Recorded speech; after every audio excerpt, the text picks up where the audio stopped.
your screen is shared with you? Yes, sir. Yes, sir. Okay. So the course of differential equation, and differential equation we will discuss five chapters, two chapters before midterm and three chapters before, after midterm. So we will take midterm examination after 7 classes, and then we will take final term exam after 8 weeks. So total teaching of this course is 15 classes. Each class is of 3 hours. In first 7 classes we will complete our first two chapters. Then in last 8 classes after midterm examination, we will discuss about three chapters. So first chapter is the first order differential equation, and then second chapter is about the second order differential equations. So first of all, it is very important if you start a subject, so you ask from your teacher that what is the background of this subject. Mostly teachers already explained the background of his subject, but if sometime he don't remember, so you ask from your teacher that what is the background of this subject and what is the story of this subject, why we are studying this subject, why we need to study this subject. So this is very basic questions. So uh, why we study differential equation? So if we write why differential equation, why differential equation? So you already studied this course, but due to grade, you are actually improving this. You are trying to improve your grade in this subject, but you already studied this subject. So what is the uh, uh, purpose to study this subject? What is the purpose? कोई बता सकता है? We are actually मैं ये कोशिश कर रहा हूँ कि आप मुझसे कुछ सीख लें।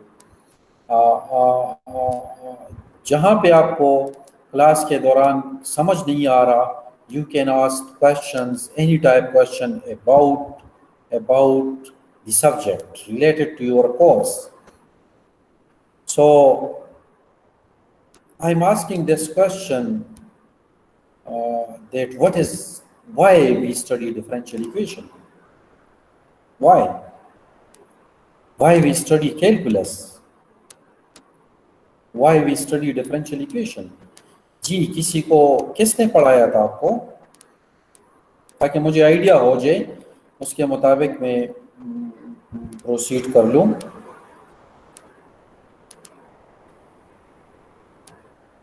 जी,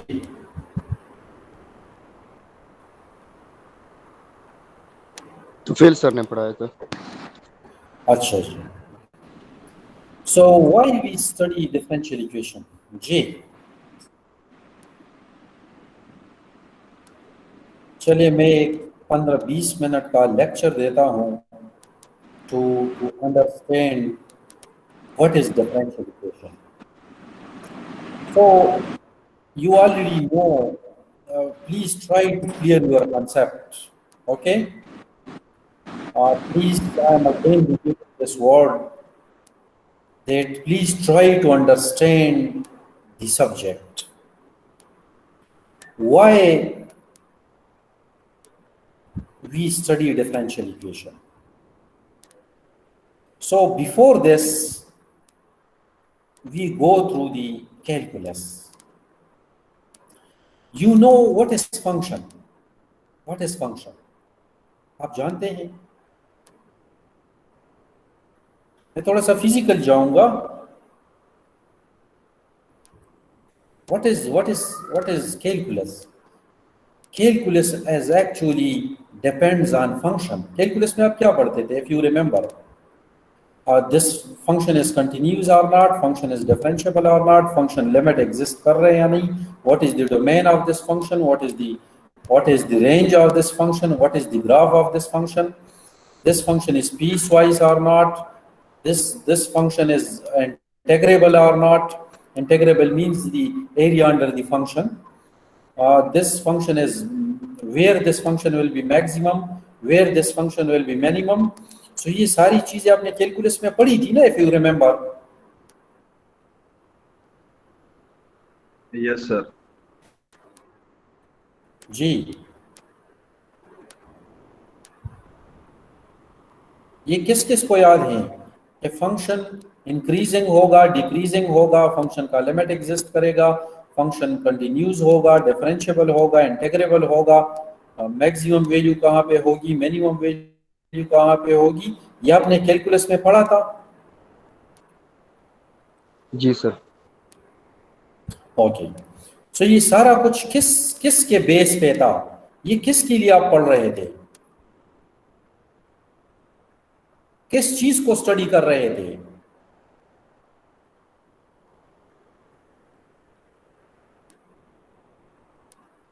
फंक्शन को कर रहे थे ना? जी सर, फंक्शंस को कर रहे थे. ओके, सो इट मींस कि अगर एक चीज को आप इतना ज्यादा पढ़ते हैं तो इसकी कुछ इंपॉर्टेंस होगी ना, इसकी कुछ इंपॉर्टेंस होगी. There are importance of function. So what is function? You already studied a lot of things on function. Now I am asking the definition of function. That what is function? Sir, a function is a expression जिसमें sir एक या दो variable, one और मोर variable जिसमें हो sir. Yes. Mathematically अगर मैं आपको एक्सप्लेन कर लूँ तो आपने ऐसा पढ़ा होगा कि अगर हम डोमेन के फंक्शन हुआ है कि जिसमें हम कोई अगर डोमेन के हर वैल्यू पे फंक्शन की वैल्यू भी एग्जिस्ट करे और वो यूनिक वैल्यू एग्जिस्ट करे, so that relation is known as function. यहाँ ये पढ़ा था ना?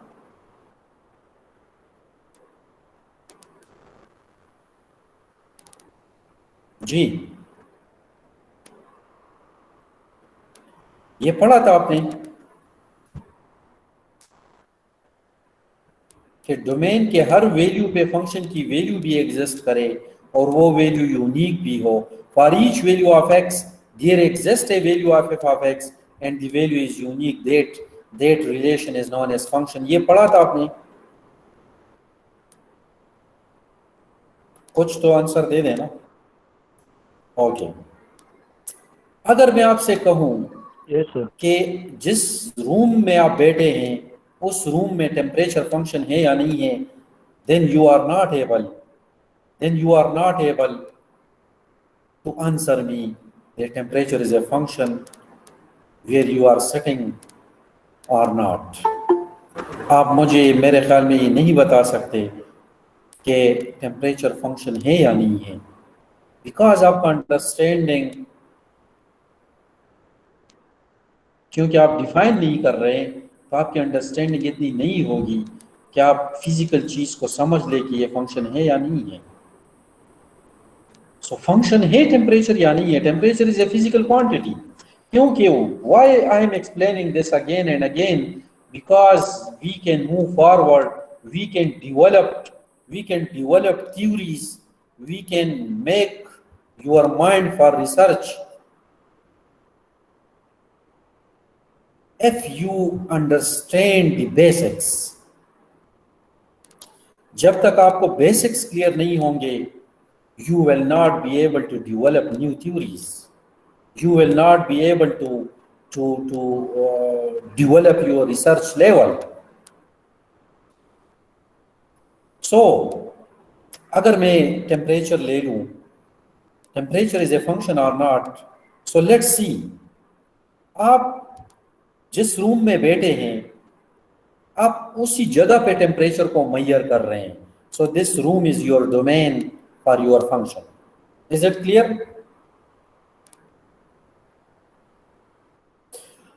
आप डोमेन Yes, sir. उस रूम के किसी पॉइंट पे भी टेम्परेचर की वैल्यू अगर फाइंड करना चाहें तो टेम्परेचर की कुछ ना कुछ वैल्यू उस रूम के हर पॉइंट पे टेम्परेचर की कुछ ना कुछ वैल्यू होगी। मैं ठीक बोल रहा हूं? ओके। और हर पॉइंट पे वैल्यू भी होगी और हर पॉइंट पे वैल्यू यूनिक भी होगी। किसी पॉइंट पे दो वैल्यूज तो टेम्परेचर के नहीं हो सकते ना। सो हर पॉइंट पे टेम्परेचर की वैल्यू भी होगी और हर पॉइंट पे टेम्परेचर की वैल्यू यूनिक भी होगी। It means temperature is a function. Is it clear?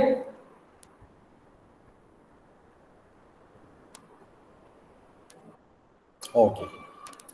अगर मैं Yes, आपसे sir. कहूं कि पॉपुलेशन फंक्शन है या नहीं है तो आपका आंसर क्या होगा? लेकिन जब मैं कहूंगा कि पॉपुलेशन फंक्शन है या नहीं है तो आपने मुझसे पूछना है कि किस चीज का फंक्शन। मैं आपसे अगर कहूं कि पॉपुलेशन टाइम का फंक्शन है या नहीं है तो आप जल्दी से जहन में सोच ले कि हर टाइम पे पॉपुलेशन की वैल्यू भी होती है और हर टाइम पे पॉपुलेशन की वैल्यू यूनिक भी होती है। It means population is a function of time. Is it clear? Yes, sir. अगर आप आइस को टेम्परेचर देते हैं so with some time you will see that it will become water। लेकिन आप ज्यादा टेम्परेचर और बढ़ाते जाएं so you will see that it will become the air gases। so what does it mean? With temperature the viscosity of liquid decreases। is it clear?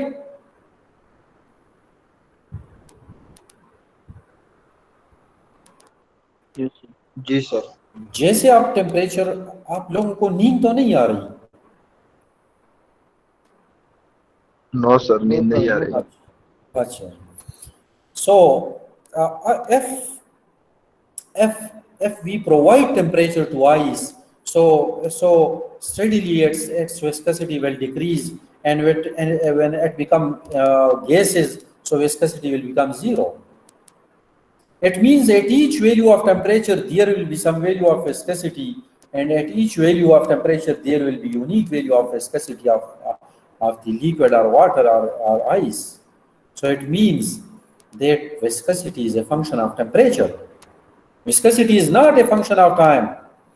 Viscosity actually change होती है with temperature।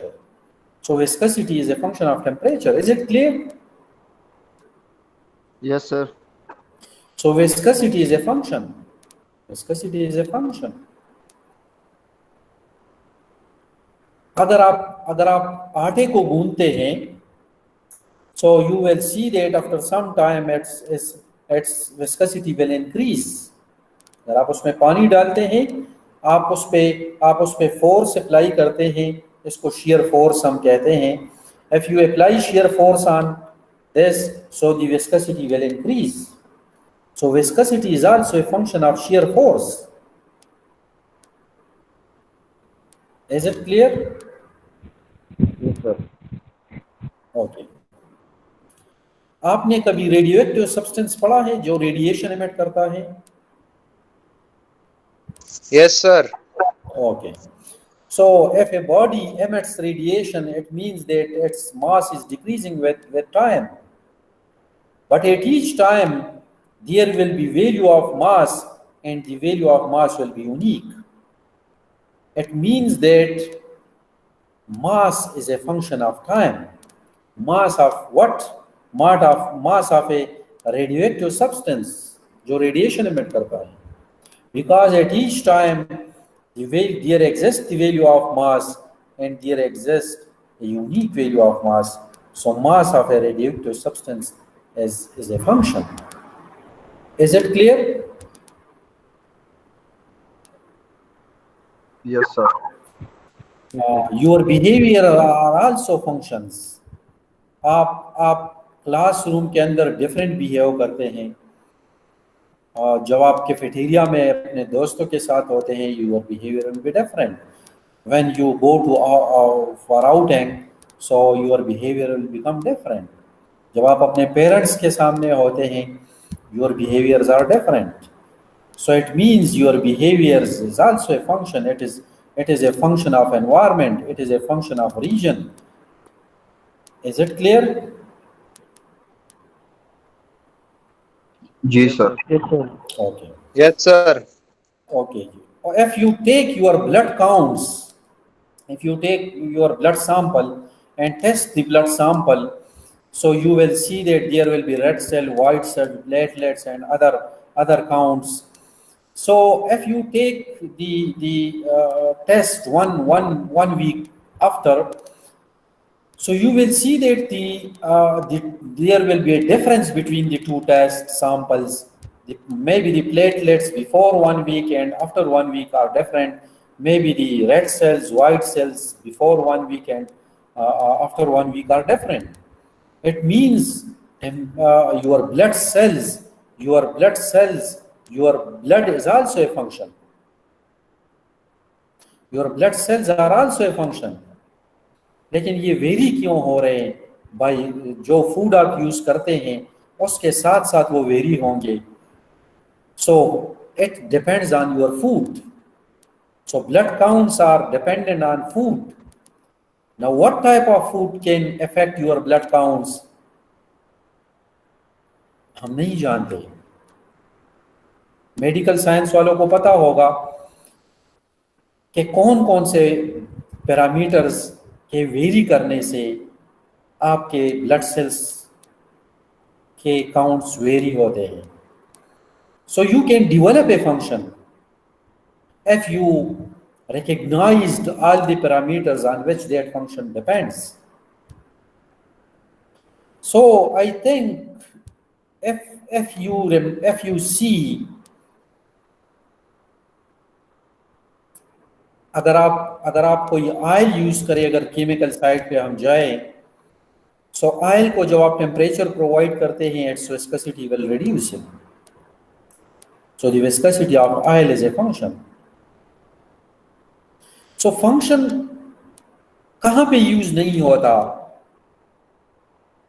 Mostly in all subjects, engineering subjects and science subjects, you will face with function. आपको function का सामना करना पड़ेगा. जी sir. Yes. So everywhere you are facing with functions. अब आपने पढ़ा होगा, शायद आपने नहीं पढ़ा होगा, कोरोना डिजीज जो है, जो पेंडेमिक था, जो वायरस था, उस पे भी रिसर्च पेपर्स आ गए. सो वो भी विद टाइम वेरी कर रहा था. सो वो भी टाइम का एक फंक्शन था, और इंटरेक्शन के जरिए भी वेरी हो रहा था. सो इंटरेक्शन का भी फंक्शन था. सो अगर आप कोई भी डिजीज लेते हैं, वो फूड का भी फंक्शन हो सकता है. जो फूड आप यूज करते हैं, आप कम हेल्थी हैं, आप ज्यादा हेल्थी हैं, तो आप पे कम इफेक्ट होगा. So all these are functions. Everywhere you are dealing with functions. अगर आप हर जगह पे फंक्शंस के साथ डील कर रहे हैं, तो क्यों ना इसको ठीक तरह से समझ लें.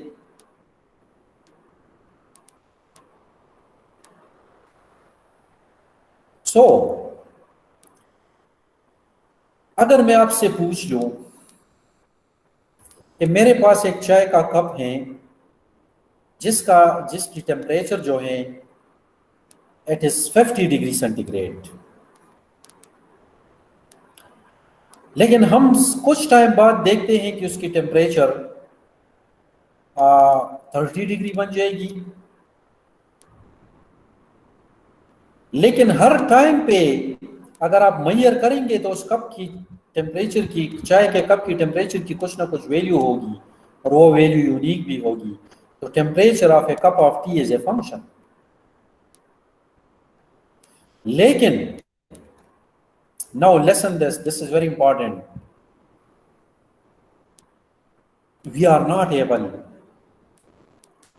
to tell about the future prediction। हम ये नहीं बता सकते कि 1 मिनट बाद इस चाय के कप का टेम्परेचर कितना होगा। We are not able. We are not able to tell about the temperature of a cup of tea after 5 minutes। हम फ्यूचर को प्रेडिक्ट नहीं कर सकते, तब तक नहीं कर सकते जब तक हमारे पास इस टेम्परेचर जो वेरी हो रहे जो फंक्शन है उसका मैथमेटिकल एक्सप्रेशन गिवन ना हो। लेट्स सी, अगर मुझे दिया जाए कि चाय के कप का टेम्परेचर इस मैथमेटिकल इक्वेशन से रिप्रेजेंट हो रहे 1 + t², तो मैं time, small T is time and capital T is temperature, तो मैं टी में वैल्यू डालता जाऊंगा और टेम्परेचर की वैल्यू आती जाएगी। Is it clear? Yes, sir. Yes, sir. Okay, so लेकिन द क्वेश्चन इज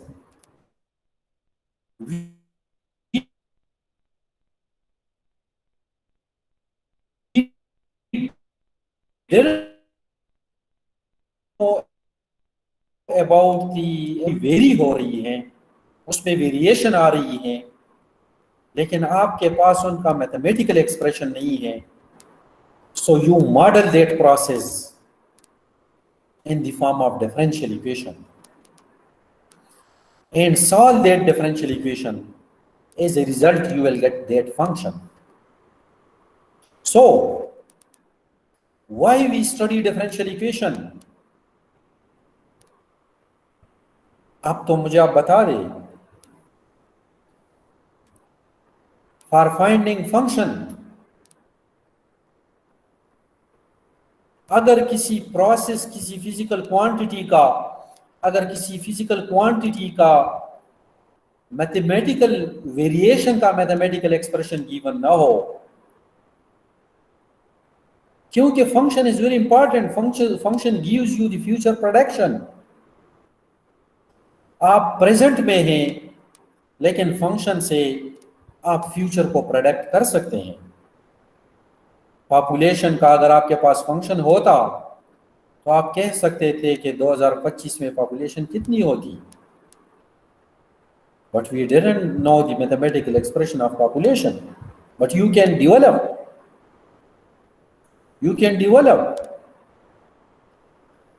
चाय के कप का टेम्परेचर वेरी हो रहे, लेकिन हम ये नहीं बता सकते कि 1 मिनट बाद कितना होगा, because we didn't know the mathematical expression. We didn't know the mathematical expression. So for finding the function, we study differential equation. For finding a function, we study differential equation. वो physical quantity जिसमें continuously variation आ रही हो, उसके future को अगर predict करना हुआ तो you need a function. Function find करने के लिए आप उस प्रोसेस को डिफरेंशियल इक्वेशन के फॉर्म में मॉडल करें। Every physical quantity which varies with some parameter can be modeled in the form of differential equation. Note this point. अब मैं थोड़ी सी इस वीडियो को ऑफ कर लेता हूँ। मेरे असल में पीछे डेस्क में थोड़ा सा प्रॉब्लम है, तो मैं रिलैक्स होकर बैठ जाता हूँ। वीडियो मैंने इसलिए ऑन की थी ताकि आप थोड़ा सा मुझको देख ले, क्योंकि अगर आप सोचेंगे कि डिफरेंशियल इक्वेशन का सब्जेक्ट हमने पढ़ा है और टीचर को हम बाई फेस नहीं जानते। सो दी For finding function, we study differential equation. Differential equation हर उस प्रोसेस से आप बना सकते हैं जिसमें वेरिएशन आ रही हो। अगर आप ऑयल ले ले, उसको टेम्परेचर प्रोवाइड करें, उसकी विस्कोसिटी कम होती जाएगी, लेकिन उसकी विस्कोसिटी का आप नहीं बता सकते कि कितने टेम्परेचर पे उसकी कितनी विस्कोसिटी होगी। सो इट मीन्स कि आपको एक फंक्शन बनाना पड़ेगा। फंक्शन बनाने के लिए आप इस प्रोसेस को डिफरेंशियल इक्वेशन के फॉर्म में मॉडल करना पड़ेगा। Then you will solve that differential equation. After solving this differential equation, you will get a function. Function का फाइंड करने के बाद आप इसको फिर कैलकुलस में रेफर करें। एनालिसिस अगर उस प्रॉब्लम का फर्दर करना है कैलकुलस में रेफर करें। फंक्शन आपका फाइंड हो गया डिफरेंशियल इक्वेशन से, अब वो फंक्शन कंटिन्यूज है डिसकंटिन्यूज है कैलकुलस में डिस्कस करें। वो फंक्शन डिफरेंशिएबल है या नहीं है। डिफरेंशिएबल मींस जिसमें कंटिन्यूसली चेंज आ रही हो, you study it in calculus. उस फंक्शन के अंडर एरिया कितना है, you study it in calculus. वो फंक्शन, उस फंक्शन का किस पॉइंट पे कहां पे लिमिट एग्जिस्ट करता है कहां पे नहीं करता, this is the work of calculus. उस फंक्शन की मैक्सिमम वैल्यू कहां पे होगी, this is the work of calculus. If you know the mathematical expression behind a process, you study it in calculus. But if you didn't know the mathematical expression for a process which varies with some parameter, so for that you use differential equation. मेरी बात आपको समझ आ रही है? Yes, sir. मैं ज्यादा तो नहीं बोल रहा हूँ? नहीं नहीं सर। ओके। सो अगर आपसे कोई पूछ ले कि what is calculus and what is differential equation, so calculus में मेनली हम फंक्शन के आगे पढ़ते हैं।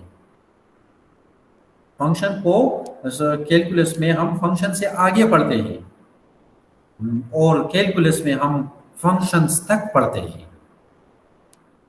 और नोट दिस पॉइंट दैट ये बातें आपको बुक्स में नहीं मिलेगी। ये अंडरस्टैंडिंग है हर एक बंदे का अपना। आप अगर थोड़ा सा ज्यादा और सोच ले तो और आपकी अंडरस्टैंडिंग बढ़ सकती है, टीचर से भी आपकी अंडरस्टैंडिंग बढ़ सकती है। तो ज्यादा सोचने से आप ज्यादा क्रिएशंस कर सकते हैं, ज्यादा चीजों को वेल डिफाइन कर सकते हैं। So note this point. Again, I am repeating it. वो प्रोसेस, चले मुझे आप एक बात बता दें। अगर मैं किसी स्टोन को ऊपर से नीचे की तरफ फेंक दूं, उसमें कितने फंक्शंस कंट्रीब्यूट कर रहे होंगे?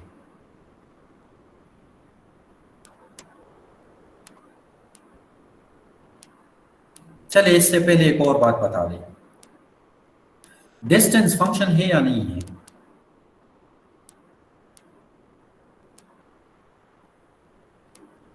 फंक्शन है सर। अच्छा, अब क्यों फंक्शन है? This is another question. Sir variable change है सर। आप अगर मूव कर रहे हैं, सपोज यूनिवर्सिटी से अपने घर तक कंटिन्यूसली आप मूव कर रहे हैं without stand, so you are moving continuously, so at each time there will be your distance from university। जहां से आपने स्टार्ट लिया है वहां से कुछ ना कुछ आपका डिस्टेंस होगा और हर टाइम पे वो डिस्टेंस यूनिक भी होगा। so it means distance is a function. Is it clear? Yes sir. okay, Yes, sir. so अगर मैं किसी स्टोन को 1000 फीट बुलंदी से नीचे की तरफ फेंक दूं, उसमें कितने फंक्शंस कंट्रीब्यूट कर रहे होंगे आपके जहन के मुताबिक? एक तो डिस्टेंस होना चाहिए, क्योंकि हर टाइम पे उसका डिस्टेंस वेरी होता जाएगा। Is it clear? Time is लेकिन टाइम इज इंडिपेंडेंट वेरिएबल। मैं डिपेंडेंट वेरिएबल की बात कर रहा हूँ। डिपेंडेंट वेरिएबल कौन कौन से होंगे? Sir speed. one is speed, yes. Another is distance. So ये दो, एक वेलोसिटी होगी और एक आपकी जो जो डिस्टेंस है, ये दो फंक्शंस होंगे. सो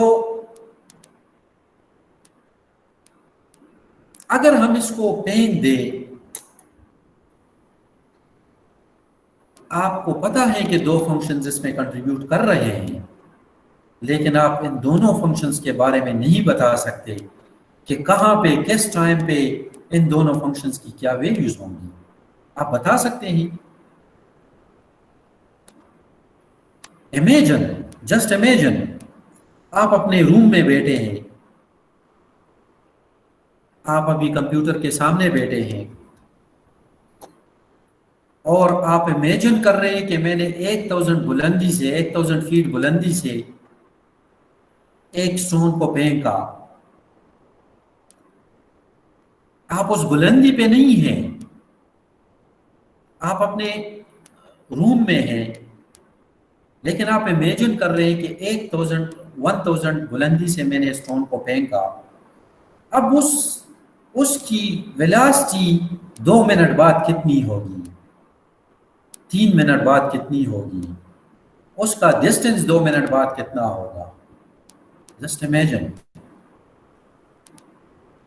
मैथमेटिक्स में एक्सपेरिमेंट नहीं है. These are experiments in mathematics. Mathematics को लैब की जरूरत नहीं होती. Computer is the lab for mathematician. अब मैं आपको बता सकता हूं कि मैंने अगर 1000 बुलंदी से उसको फेंका तो 10 मिनट बाद उसकी वेलोसिटी और उसकी डिस्टेंस कितनी होगी. ना आपके पास स्टोन मौजूद है, ना आप 1000 बुलंदी पे हैं, लेकिन आप फिर भी बता सकते हैं कि 1 घंटे बाद उसकी वेलोसिटी कितनी होगी, इसकी, उसकी, उसकी डिस्टेंस कितनी होगी. लेकिन उसके लिए आपको फंक्शन की जरूरत पड़ेगी ना. उसके लिए आपको फंक्शन की जरूरत पड़ेगी, क्योंकि जब आप फ्यूचर को प्रेडिक्ट करना चाहते हैं, you need function. So function को फाइंड करने के लिए आपको एक डिफरेंशियल इक्वेशन रिक्वायर्ड होगा. डिफरेंशियल इक्वेशन किस तरह रिक्वायर्ड होगा जी. मैंने स्टोन को 1000 बुलंदी से यहां से फेंका. सो मैं ये लिख सकता हूं कि F इज इक्वल टू उसका, उस पे फोर्स उसके वेट के इक्वल नहीं होगा. This is Newton, this is physical law जी.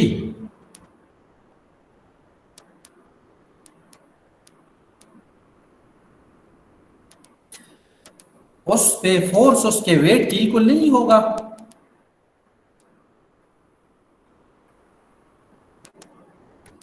आपको आवाज नहीं आ रही. सर आफ्टर सम टाइम होगा sir terminal velocity. Ji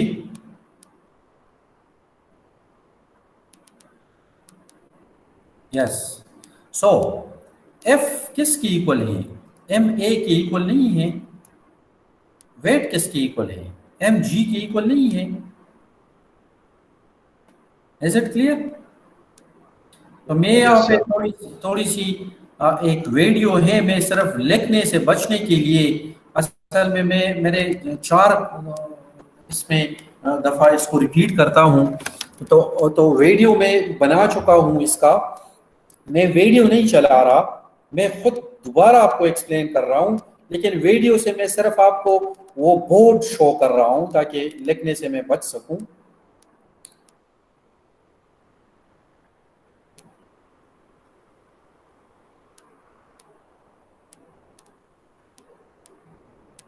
Another is distance.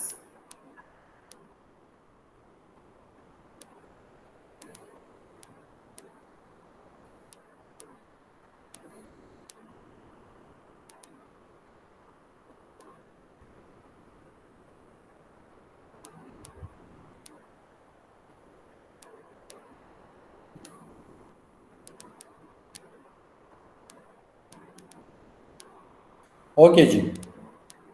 So before this example, let's define what is differential equation. What is differential equation?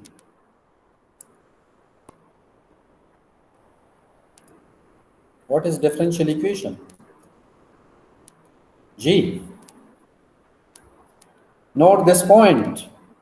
आप मेरी video दोबारा भी देख लेंगे अगर if you want to write the definition, so you can write the definition from my language. So an equation which involves derivative is known as differential equation. What is meant by equation? Equation means if you balance some terms, that is equation. Equations are of many types. Algebraic equations, linear equations, आपने linear algebra में पढ़े होंगे. There are also differential equations. So an equation that involves derivative is known as differential equation. This is simple. You can write yourself. Okay. So an equation that involves derivative is known as differential equation. Now there are two types of differential equations. One is the ordinary differential equation, and second one is the partial differential equation. What is ordinary differential equation and what is partial differential equation? So ordinary differential equations are those equations in which an equation which involves the derivative of dependent variable with respect to single variable. So an equation that involves derivative, an equation that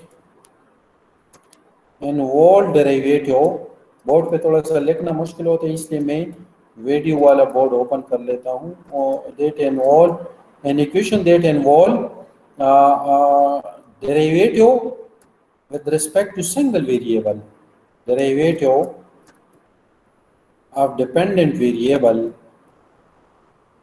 of a dependent variable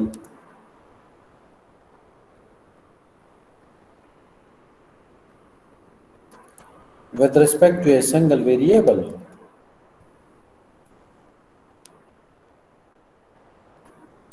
With respect to a single variable. So, with respect to single variable.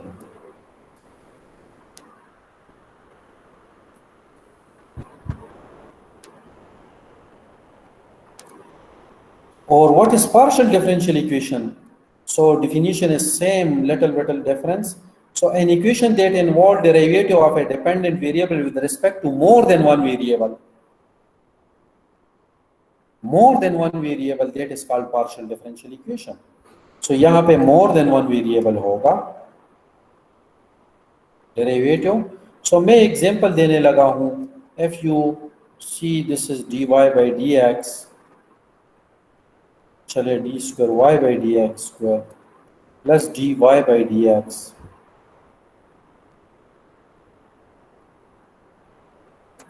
this is equal to 2 suppose. ये ordinary differential equation होगा या partial differential equation होगा?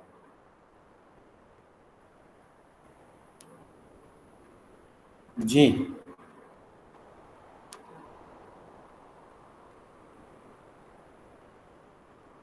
ये ordinary differential equation होगा या partial differential equation होगा? इसमें y differentiate हुआ है with respect to x only. Partial होगा सर. नहीं, ऑर्डिनरी डिफरेंशियल इक्वेशन है. ये देखें इसमें ये देखें, अगर ये डिफरेंशियल इक्वेशन हम ले ले partial y by partial x plus partial y by partial z. अब इसमें y डिफरेंशिएट हुआ है विद रिस्पेक्ट टू x भी विद रिस्पेक्ट टू z भी, तो ये पार्शियल डिफरेंशियल इक्वेशन है. Is it clear? Yes, sir. Yes. वहां पे तो y डिफरेंशिएट हुआ है विद रिस्पेक्ट टू x, लेकिन ये भी विद रिस्पेक्ट टू x है, लेकिन 2 टाइम्स है, लेकिन डिफरेंशिएट तो with respect to single variable हुआ है ना। सो ये इक्वेशन ऑर्डिनरी डिफरेंशियल इक्वेशन है, ये वाला, और ये वाला पार्शियल डिफरेंशियल इक्वेशन है। Is it clear?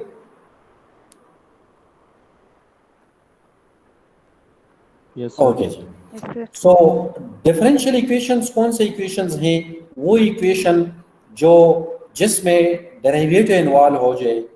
Simple definition is that an equation which involves derivative is known as differential equation. What is ordinary differential equation? An equation which involves derivative of dependent variable with respect to single independent variable. And what is partial differential equation? An equation which involves the derivative of a dependent variable with respect to more than one independent variables, that are called partial differential equations. Now, what is the order of differential equation? What is the order of differential equation? Order of differential equation क्या होगा? अगर मैं ये differential equation लिख लूं, d square y by dx square plus 2 dy by dx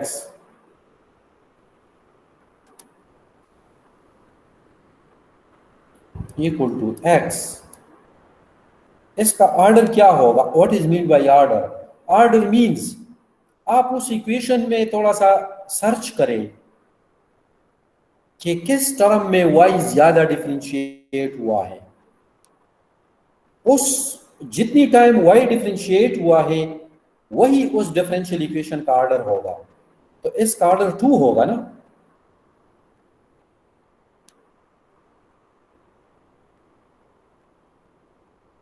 इसमें इस term में y एक दफा डिफरेंशिएट हुआ है और इस टर्म में y 2 दफा डिफरेंशिएट हुआ है।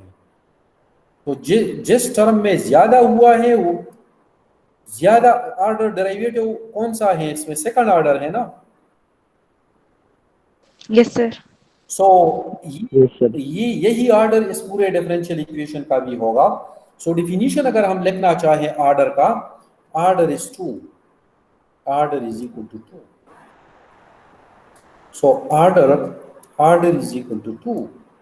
So the order is the highest order derivative involved in that equation. The order of the highest order derivative involved in that equation is known as the order of that differential equation. So the highest order derivative involved in some equation is known as the order of that differential equation. Is it clear? Yes, sir. Okay जी। What is degree? मैं कहता हूं कि degree इसका 1 है। आप क्या कहते हैं? Let's first define degree. What is degree? उस डिफरेंशियल इक्वेशन में हायर ऑर्डर डेरिवेटिव देख ले। हायर ऑर्डर डेरिवेटिव का जो पावर होगा, पावर मींस होल पावर, वो तो यहाँ पे 1 है ना जी।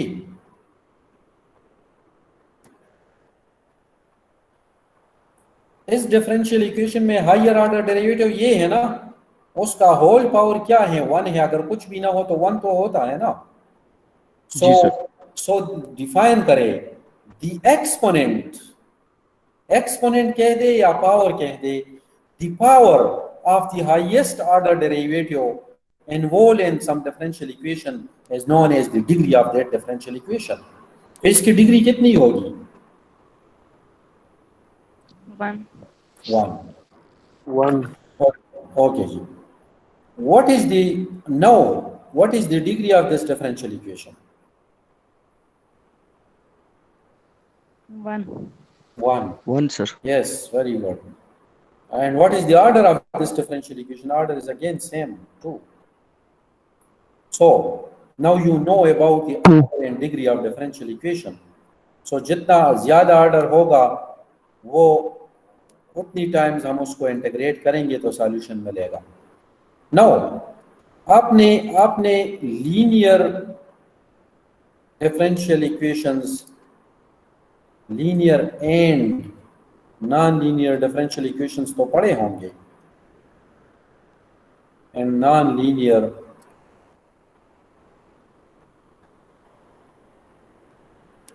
डिफरेंशियल इक्वेशंस ये तो आपने पढ़े होंगे।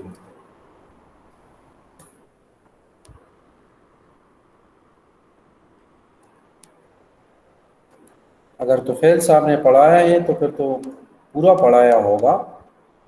सो क्योंकि उसका मुझे पता है वो कंप्लीट कोर्स भी करता है, डिटेल से भी करवाता है। So linear and non linear, what is non linear and non linear differential equations? जी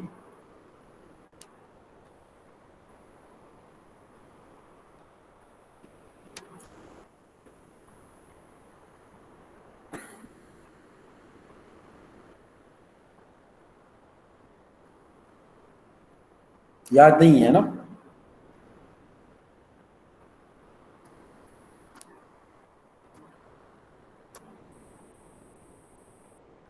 अच्छा जी, मैं डिफिनीशन नहीं लग रहा।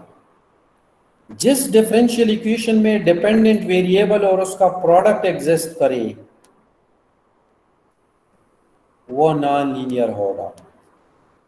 जिस डिफरेंशियल इक्वेशन में डिपेंडेंट वेरिएबल और उसका डेरिवेटिव का प्रोडक्ट एग्जिस्ट करे वो नॉन लीनियर होगा। सेकंड, जिस डिफरेंशियल इक्वेशन में डिपेंडेंट वेरिएबल का power other than one exist करे, जिस डिफरेंशियल इक्वेशन में डिपेंडेंट वेरिएबल के डेरिवेटिव की exponent other than one exist करे, other than one means 1/2, 3/2, 2, 5, anything other than one, अगर ये एग्जिस्ट करे या ये एग्जिस्ट करे या ये एग्जिस्ट करे तो वो नॉन लीनियर होगा। आल्सो अगर किसी डिफरेंशियल इक्वेशन में transcendental function of dependent variable, transcendental functions कौन से होते हैं ऑफ डिपेंडेंट वेरिएबल? जी कौन से होते हैं ट्रांसेंडेंटल फंक्शन? अलजेब्राइक के अलावा सारे फंक्शन ट्रांसेंडेंटल हैं। Algebraic means x square, x cube, x4, इसके अलावा सारे फंक्शन ट्रांसेंडेंटल हैं। तो अगर ट्रांसेंडेंटल फंक्शन ऑफ y आ जाए of dependent variable, so in types के फंक्शंस आ जाए फिर भी वो नॉन लीनियर होगा। अब मैं आपसे क्वेश्चन पूछूंगा कि ये डिफरेंशियल इक्वेशन, चलिए यहाँ पे लिख लेता हूँ, d square y by d x square plus y, चलिए d y by d x equal to 2, ये डिफरेंशियल इक्वेशन लीनियर है या नॉन लीनियर है? तो आपको देखना पड़ेगा कि इसमें, इस डिफरेंशियल इक्वेशन में डिपेंडेंट वेरिएबल और उसका डेरिवेटिव प्रोडक्ट में है ऐसा कोई टर्म? नो सर, नहीं है। इसमें सपोज यहाँ पे प्लस वाई भी है, इसमें डिपेंडेंट वेरिएबल अगर मौजूद है तो उसकी डिग्री अदर देन 1 है? No sir. ओके। इसमें डेरिवेटिव अगर मौजूद है तो उसका एक्सपोनेंट अदर देन 1 है? No sir. नहीं। इसमें कोई ट्रांसेंडेंटल फंक्शन है? अगर यहाँ पे कोई साइन y होता तो फिर ये नॉन लीनियर होता, लेकिन अभी तो ये इस टाइप का कोई फंक्शन नहीं है, तो ये डिफरेंशियल इक्वेशन लीनियर है। अगर इन सारे टाइप्स के फंक्शंस में से कोई भी टर्म एग्जिस्ट ना करे, सबको एट द सेम टाइम देखेंगे, अगर एक भी एग्जिस्ट करे तो लीनियर होगा, सॉरी नॉन लीनियर होगा, अगर एक भी एग्जिस्ट ना करे तो नॉन लीनियर होगा, सॉरी अगर एक भी एग्जिस्ट ना करे तो लीनियर होगा। Is it clear? Yes sir. अगर यहाँ पे साइन एक्स आ जाए तो फिर ये लीनियर होगा या नॉन लीनियर होगा? Non-linear. फिर भी लीनियर होगा। मैंने transcendental function of dependent variable की बात की है, मैंने इंडिपेंडेंट की बात नहीं की थी।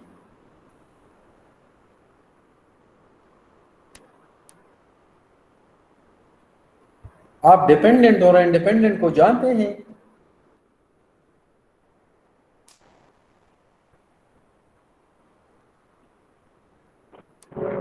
Yes, sir. Height or age depended or yes, x age independent. independent. Yes. So अगर मैं यहाँ पे इसको हटा के यहाँ पे प्रोडक्ट में लिखूं, अब ये लीनियर है या नॉन लीनियर है?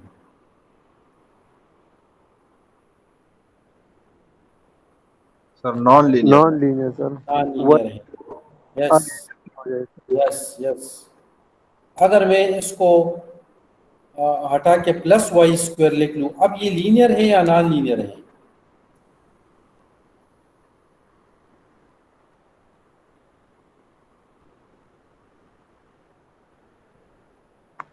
Non-linear, sir. नॉन Plus में आ लीनियर, गया, sir. नॉन लीनियर है ना? Yes, sir. ओके ओके जी। सो अब हम थोड़े से एग्जांपल्स की तरफ चलते हैं। मैं वीडियो नहीं चला रहा, मैं सिर्फ उसका पिक्चर चला रहा हूँ।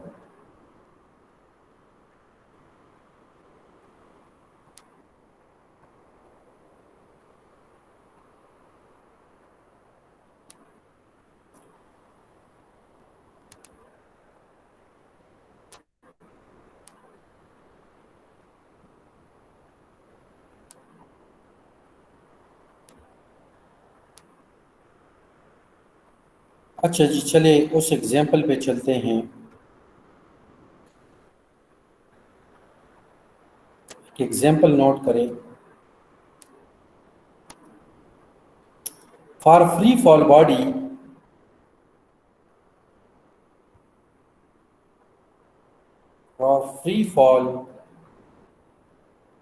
बॉडी,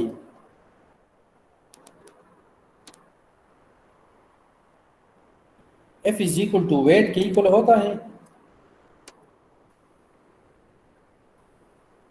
सो एम ए किसके इक्वल होगा? एम जी के इक्वल होगा।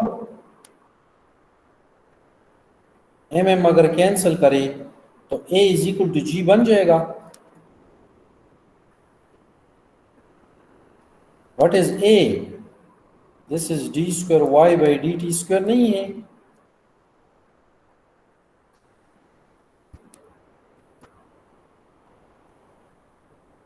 विच इज इक्वल टू जी।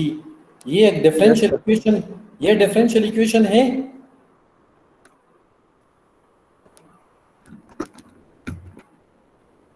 ये डिफरेंशियल इक्वेशन है।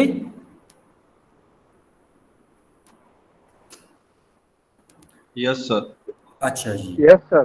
ओके जी। सो हमने स्टोन को for free fall body means if there is no resistance, ठीक है जी, एयर रेजिस्टेंस अगर ना हो तो फिर F is equal to W होगा।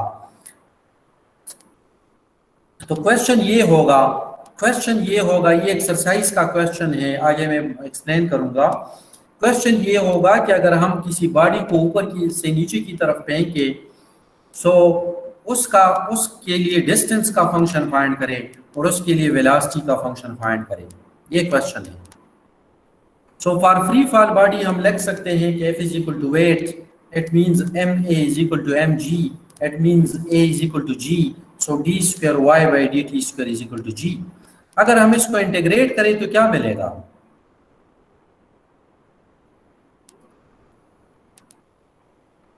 dy by dt will be equal to what? gt मिल जाएगा plus c1,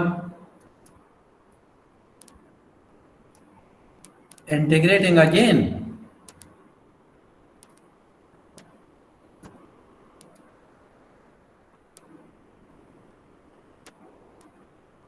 ji y is equal to 1/2 gt square plus c1t plus c2 मिल जाएगा। यहां तक समझ आ रहा है?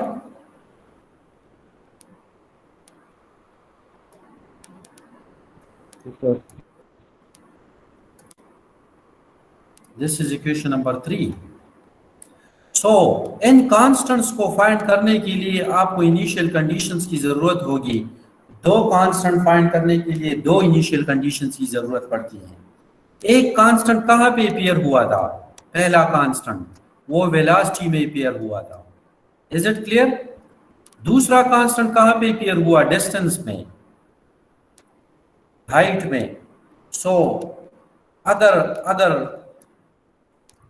अगर आप सोच ले t जब 0 होगा सो वो स्टोन आपके हाथ में होगा, आपके हाथ में होगा तो उसकी वेलोसिटी 0 होगी। आपके हाथ में होगा तो आपसे उसका डिस्टेंस भी 0 होगा। ये बात मेरी समझ में आ रही है?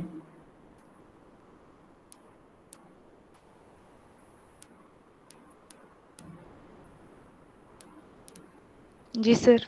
ओके। सो अगर हम t is equal to 0 put करें इक्वेशन 2 में और v भी 0 पुट करें सो c1 0 मिल जाएगा। So 2 implies c1 is equal to 0। c1 is equal to 0। अगर हम t 0 पुट करें इक्वेशन 3 में तो ये भी 0 बन जाएगा, ये भी 0 बन जाएगा, और y अगर 0 पुट करें तो c2 भी 0 बन जाएगा। सो 3 implies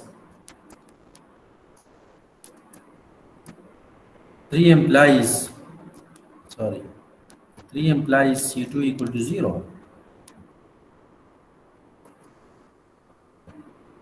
3 implies c2 equal to 0। Is it clear? So आपको v क्या मिल जाएगा? What is v? c2 put करें, c1 पुट करें 0, so v is gt। and what is y? y क्या मिल जाएगा? 1/2 gt स्क्वायर नहीं होगा।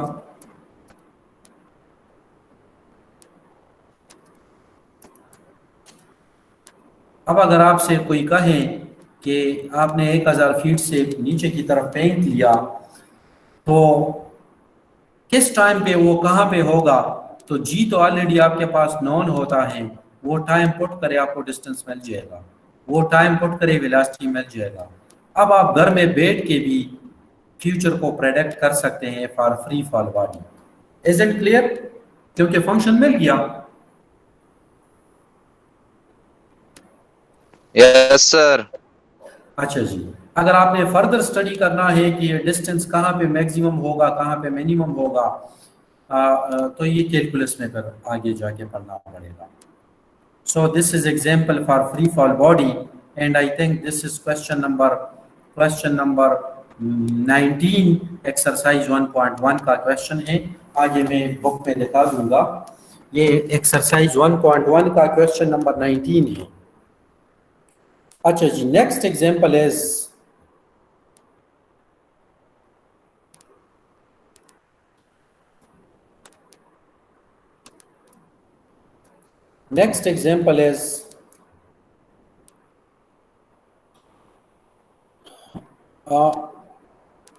आप यहाँ पे थोड़ा सा जहन में मुझे बता दें, अगर मैं 10 ग्राम का कोई सब्सटेंस रख लूँ और यहाँ पे 1 ग्राम का सब्सटेंस रख लूँ जो रेडिएशन एमिट कर रहा हो, तो अगर सुबह हम आएंगे तो किसका मास ज्यादा डिके हो चुका होगा, इसका या इसका?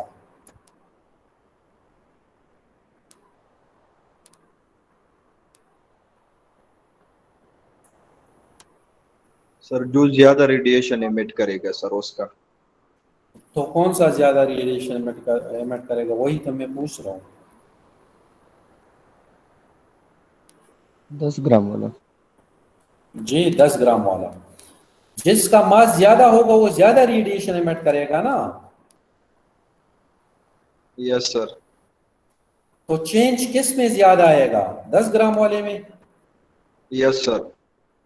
सो अगर मैं आपसे क्वेश्चन करूं कि अगर ये 10 ग्राम वाला मास हम ले ले तो मुझे आप बता दें कि 20 दिन बाद इसका मास कितना होगा, तो आप बता सकते हैं।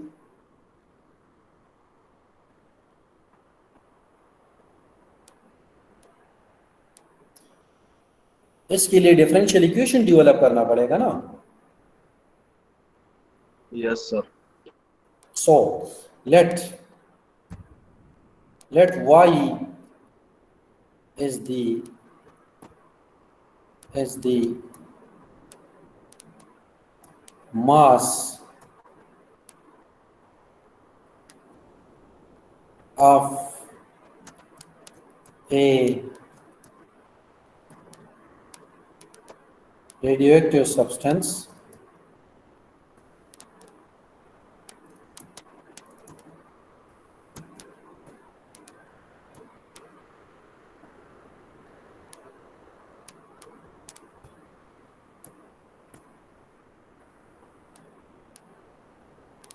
सो फिर change in y with respect to time directly proportional to y नहीं होगा। This d means change, y means change in mass, this notation means with change in time is directly proportional to y। जितना y ज्यादा होगा, ये left side तो change को represent करता है, उतना चेंज ज्यादा नहीं होगा।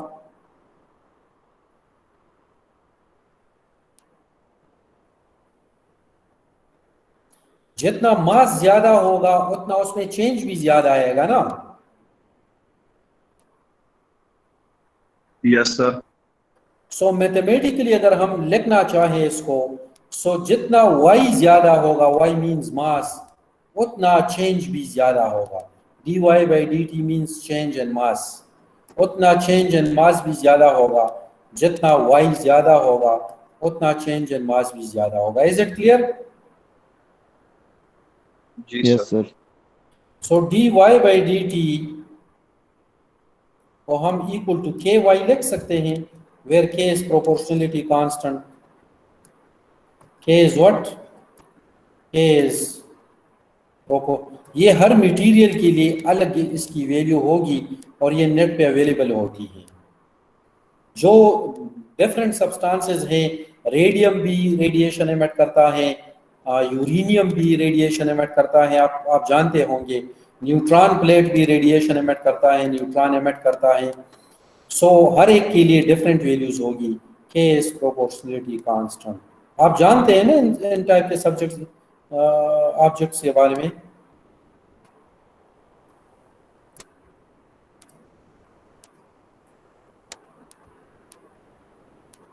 Proportionality constant.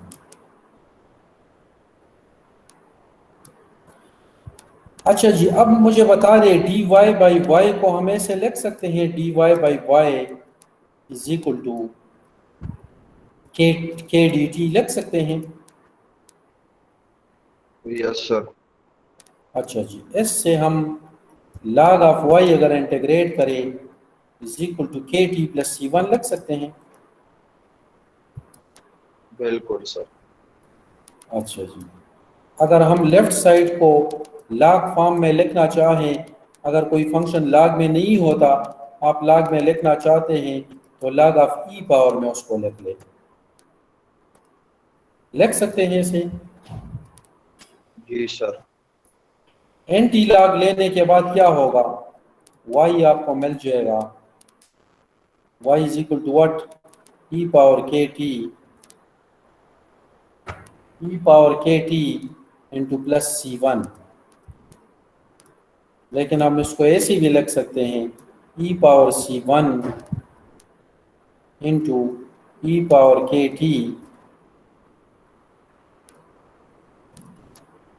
This is y।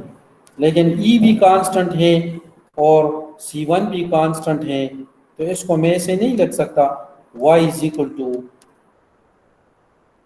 C e power kt, where C is e power C1, लिख सकते हैं इसको? Yes sir. अच्छा जी, अब अगर क्वेश्चन में गिवन हो कि जब टाइम 0 था तो उसकी वैल्यू y की वैल्यू जो है 0.5 अगर हो, initial mass of the substance 0.5 ग्राम अगर हो, ये क्यों गिवन था? जब ये कांस्टेंट ऑफ इंटीग्रल के लिए गिवन था। सो अगर हम इसको यहाँ पे पुट करेंगे, दिस इज सपोज इक्वेशन 1। सो जब टाइम 0 था तो e पावर 0 1 बन जाएगा और c क्या बन जाएगा? 0.5 नहीं बनेगा।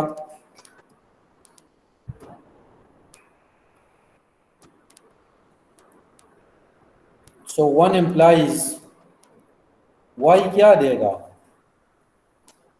0.5 e पावर kt नहीं होगा? होगा? Yes sir.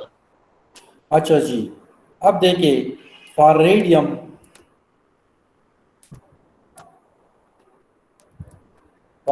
Substance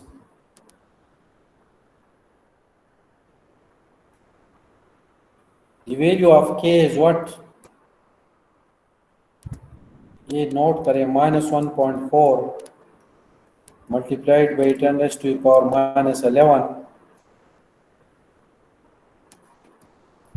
Newton metre पर सेकंड स्क्वायर। अच्छा जी, अगर मैं आपसे पूछ लूं कि एक दिन बाद इसका मास कितना होगा, तो आप कैसे कैलकुलेट करेंगे?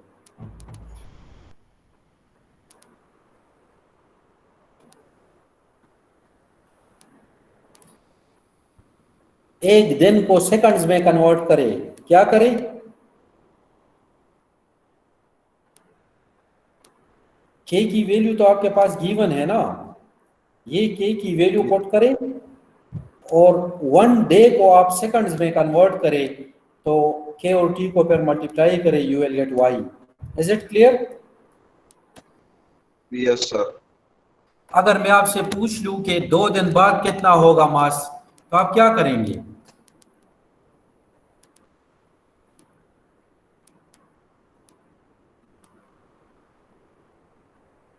सर कन्वर्जन करेंगे सेकंड्स में और के की वैल्यू और टी पुट कर देंगे इक्वेशन 1 में।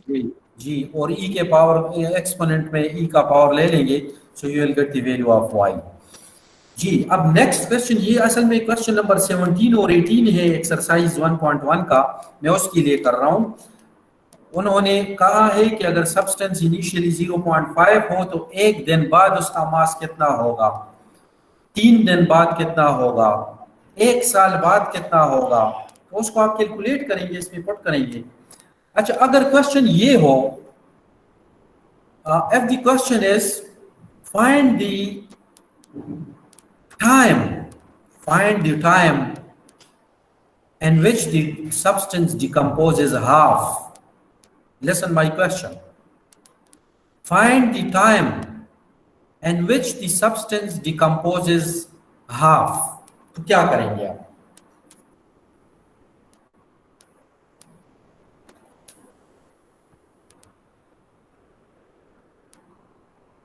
इनिशियली कितना मास था?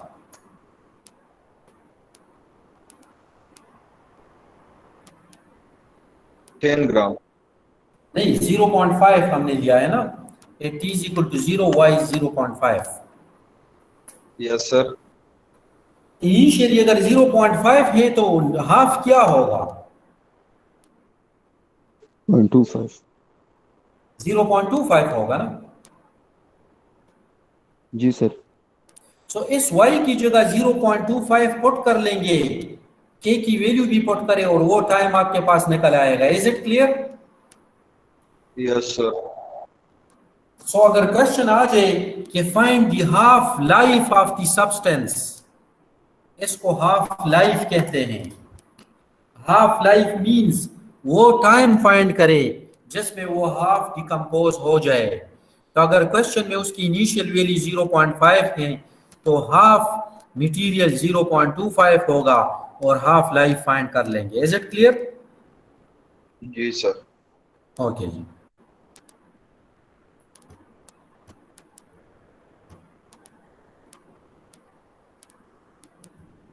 अब थोड़ी सी ये इस एग्जांपल के लिए मैं थोड़ी सी वीडियो चला रहा हूँ। So how to develop a function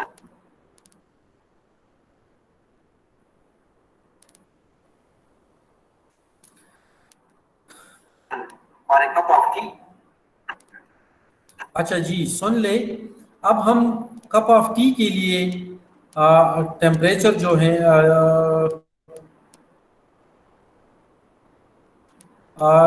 एक डिफरेंशियल इक्वेशन डेवलप कर रहे हैं कप ऑफ टी के लिए। सो कप ऑफ टी का टेम्परेचर अगर टी है और एनवायरनमेंट का टेम्परेचर अगर टी नॉट है, तो मुझे आप एक बात बता दे कि अगर आपके पास दो कप ऑफ टी हो, दोनों का टेम्परेचर 50 डिग्री सेंटीग्रेड हो, एक कप ऑफ टी को आप फ्रीजर में रख ले और दूसरा कप ऑफ टी आप बाहर एनवायरनमेंट में रखे, रूम में रख ले, तो किसका टेम्परेचर जल्दी डिके होगा?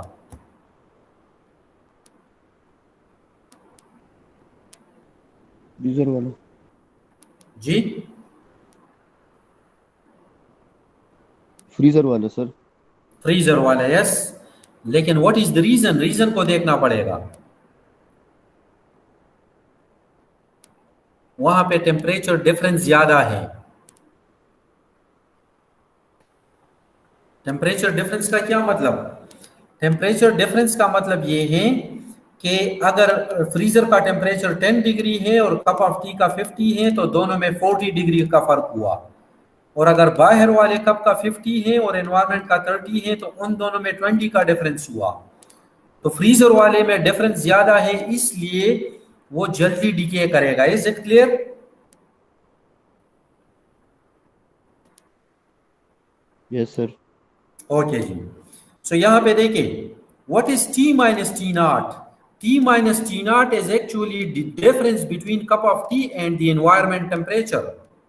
Environment means freezer भी हो सकता है और बाहर भी हो सकता है। So change, D means change and temperature of a cup of tea is directly proportional to the difference of both the temperatures. Is it clear? जितना डिफरेंस ज्यादा होगा उतना जल्दी डिके करेगा ना टेम्परेचर।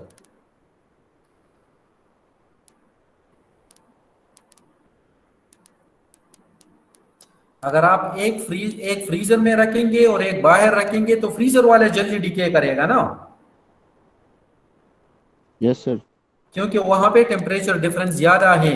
सो जहां पे T माइनस टी नॉट ज्यादा होगा, T means cup of T temperature, T not means environment temperature, तो जहां पे ये डिफरेंस ज्यादा होगा वहां पे ये लेफ्ट साइड में चेंज जो है ज्यादा होगा। Is it clear? Yes sir. Okay जी। मैं वीडियो नहीं चला रहा, मैं सिर्फ मैथमेटिकल इक्वेशंस मैंने साइलेंट किया हुआ है वीडियो को, मैं सिर्फ बोर्ड चला रहा हूं। सो इसको मैं ऐसे लिख सकता हूं, dt by dt is equal to kt minus t naught where k is proportionality constant। लिख सकते हैं।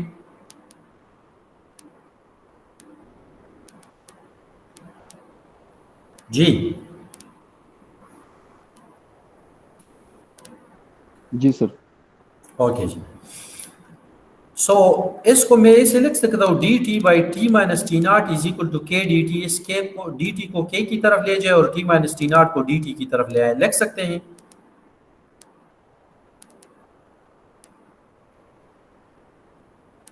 जी जी, हेलो।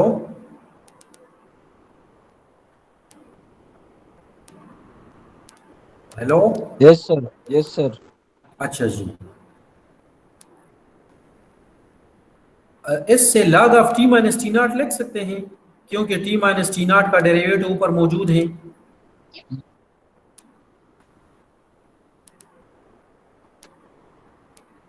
इंटीग्रेशन पढ़ा है कभी? जी सर। अच्छा। सो इसको के टी लिख सकते हैं, के टी प्लस C1।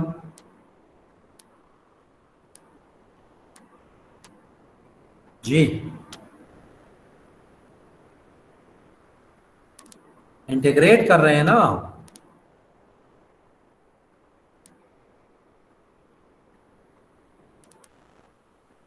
लिख सकते हैं सर।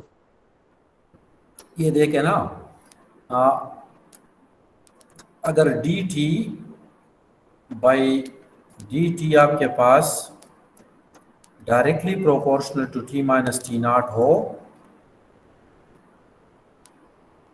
इसको न्यूटन लॉ ऑफ कूलिंग भी कहते हैं। न्यूटन लॉ ऑफ कूलिंग, जब भी आपने किसी टेम्परेचर के लिए इक्वेशन बनाना है तो Newton law of cooling use करेंगे, Newton law of cooling.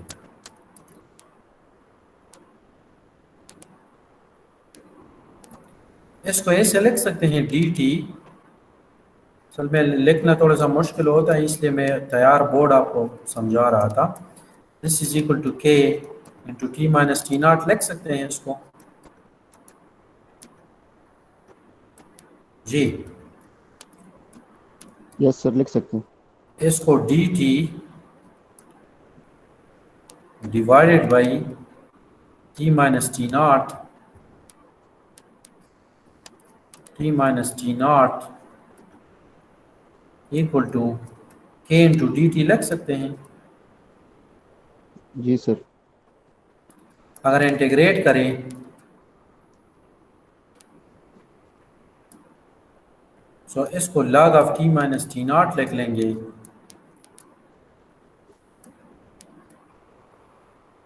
Equal to k t plus C1।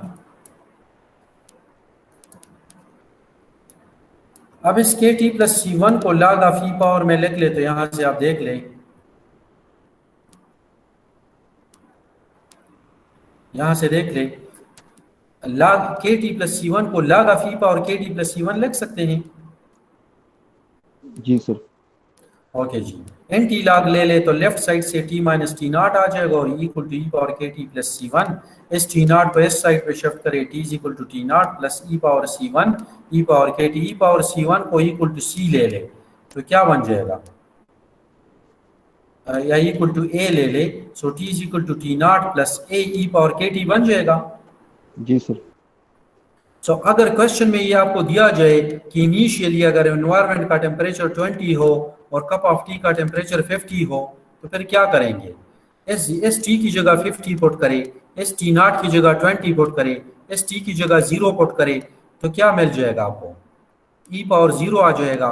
यहाँ पे 50 होगा, यहाँ पे 20 होगा, सो 50 माइनस 20 इज 30। सो ए की वैल्यू क्या बन जाएगी, 30 नहीं होगी। जी सर। अगर आपको क्वेश्चन में गिवन हो कि initially the cup of T temperature is 50 and the environment temperature is 20, तो 20 और 30 पुट करें इस टी में, टी की जगह 50, टी नॉट की जगह 20, टाइम की जगह 0, सो ए 30 बन जाएगा। सो ए की वैल्यू यहाँ पे पुट करें, सो टी क्या मिल जाएगा, t is equal to t naught means 20, ए मीन्स 30, ई पावर के टी। अब अगर के आपको नोन हो तो किसी भी टाइम पे चाय के कप का टेम्परेचर आप फाइंड कर सकते हैं। Is it clear? जी सर। ओके, ये तो कांस्टेंट है ना सर? जी के कांस्टेंट होगा।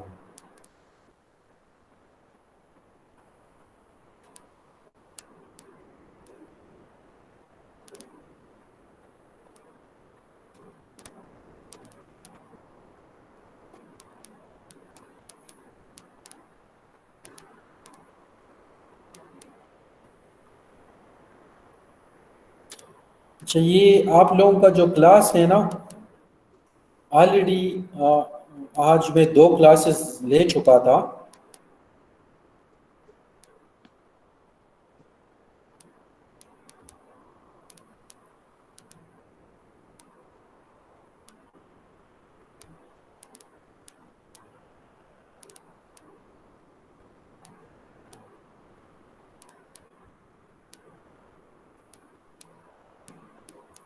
अभी तो थोड़े से थ्योरेटिकल क्वेश्चंस हैं।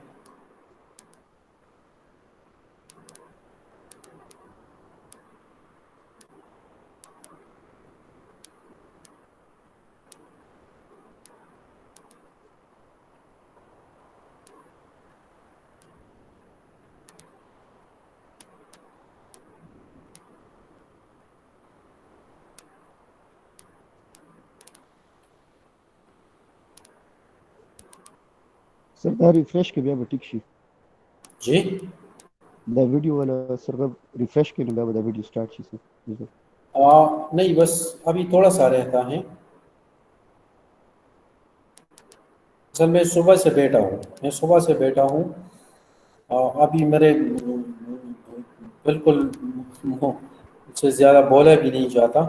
सो मैं इस वीडियो को 15 मिनट रहता है। लाइफ फाइंड करें। सो ये जी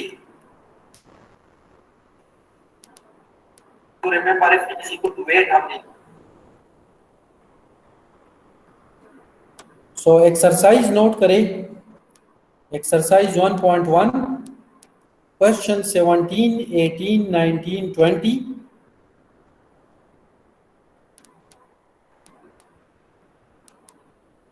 जी नोट करें। Question number example 5 before exercise 1.1।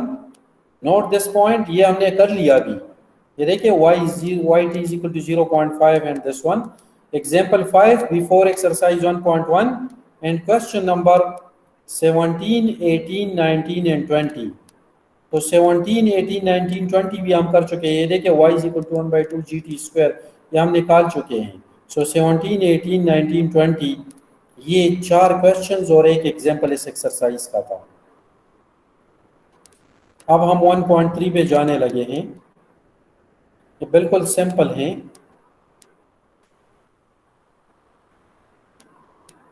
मैं इस वीडियो को थोड़ा सा रिफ्रेश कर लेता हूं।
सॉल्यूशन का सॉल्यूशन है इंटीग्रेट कर form of g method. This is first method for finding. जी आप सुन ले, मैं सामने बैठा हूँ, अगर कोई क्वेश्चन है तो आप पूछ सकते हैं। Solution of differential equation which is called separable differential equation. अच्छा जी, हम फर्स्ट मेथड स्टार्ट कर रहे हैं for solution of differential equation, that is separable differential equation, separable ordinary differential equation. Note करें। कुछ हमने मॉडलिंग किया, मैं उसके रिलेटेड कुछ एग्जांपल आपको भेज भी दूंगा ताकि और भी मॉडलिंग आपका थोड़ा सा स्ट्रांग हो जाए, अंडरस्टैंड कर लेंगे आप। Separable differential equation, separable differential equations कौन से हैं? अगर आप 10 मिनट का ब्रेक लेना चाहते हैं तो ले लेते हैं।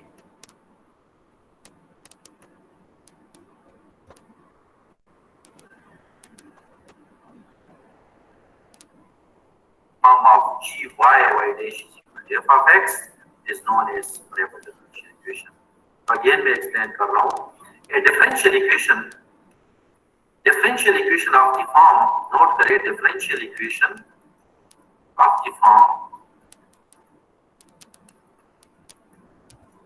अच्छा जी, ये बात मेरी सुन ले। जिस डिफरेंशियल इक्वेशन में आप dy के साथ फंक्शन ऑफ y लिख सके और dx के साथ फंक्शन ऑफ x लिख सके, उस डिफरेंशियल इक्वेशन को हम सेपरेबल इक्वेशन कहते हैं। अगर dx के साथ कभी y नजर आया या dy के साथ x नजर आ जाए तो वो सेपरेबल नहीं होगा। Is it clear? Yes, sir. जी।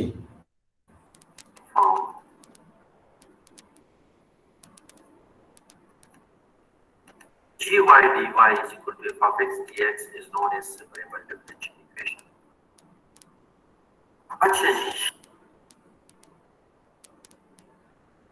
अब आप ये इक्वेशन थोड़ा सा देख ले, ये जो साइड पे मैंने लिखा है dy by d x is equal to x plus y, तो अगर हम इसको ऐसे लिख ले, सपोज ये देखें ये सेपरेबल है, इसमें से dx के साथ जो x प्लस वाई है, इधर से अगर हम y किसी तरीके से खत्म कर सके तो फिर ये सेपरेबल बन जाएगा, लेकिन इस y को हम खत्म कर सकते हैं।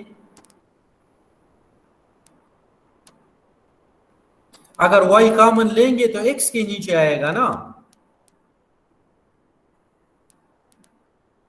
जी। नहीं, वही सर नहीं खत्म कर सकते सर, dx से इस y को हम खत्म नहीं कर सकते। Is it clear?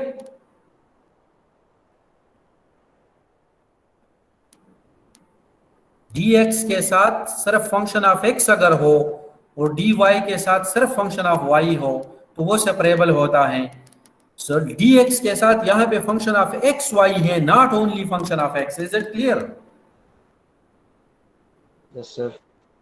y को अगर हम खत्म करने में कामयाब हो गए तो dx के साथ फिर फंक्शन ऑफ x आ जाएगा, लेकिन हम खत्म नहीं कर सकते, तो ये डिफरेंशियल इक्वेशन सेपरेबल नहीं है।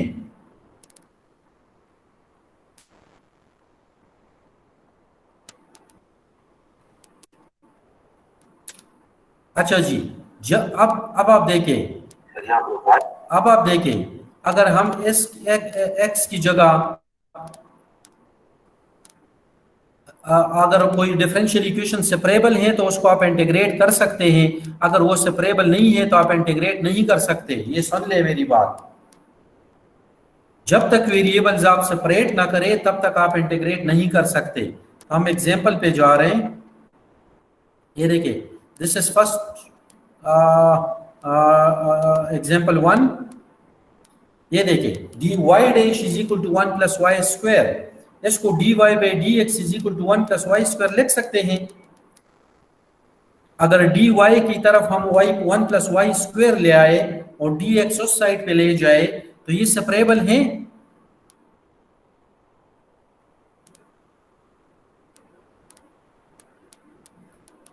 आपको dy के साथ x नजर आ रहे? नहीं आ रहा ना जी।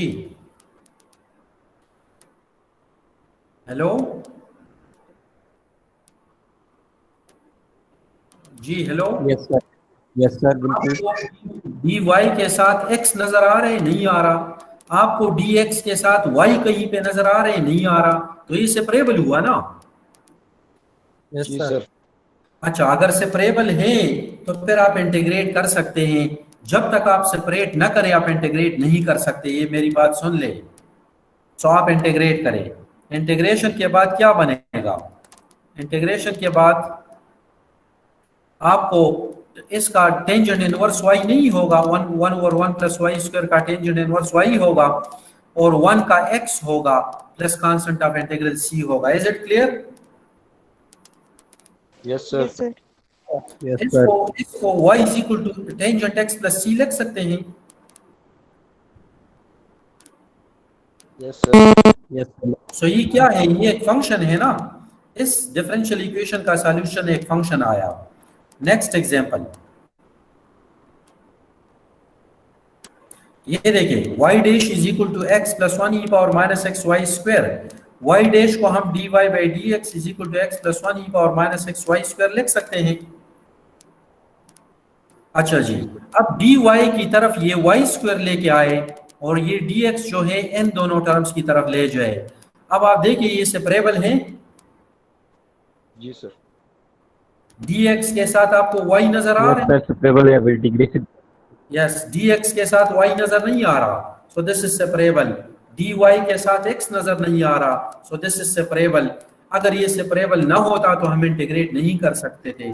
अगर यहाँ पे कोई x प्लस वाई होता तो हम इंटीग्रेट नहीं कर सकते थे, अब हम इंटीग्रेट कर सकते हैं। सो इंटीग्रेटिंग, सो जब इंटीग्रेट करेंगे सो 1 ओवर वाई स्क्वायर का इंटीग्रल क्या होगा, -1 ओवर वाई नहीं होगा जी, जी सर। -1 ओवर वाई नहीं होगा 1 ओवर वाई स्क्वायर का इंटीग्रल। होगा सर। Yes sir. ओके जी, और इन दोनों का प्रोडक्ट रूल से इंटीग्रेटिंग बाई पार्ट्स करें, x प्लस 1 छोड़ दे, e पावर माइनस एक्स का e power minus x divide by -1 आ जाएगा, फिर माइनस लिख ले, x प्लस 1 का डेरिवेटिव कर ले 1 आ जाएगा, और e पावर माइनस एक्स लिख ले, सो फिर e पावर माइनस एक्स का फिर करे, सो दिस इज सॉल्यूशन।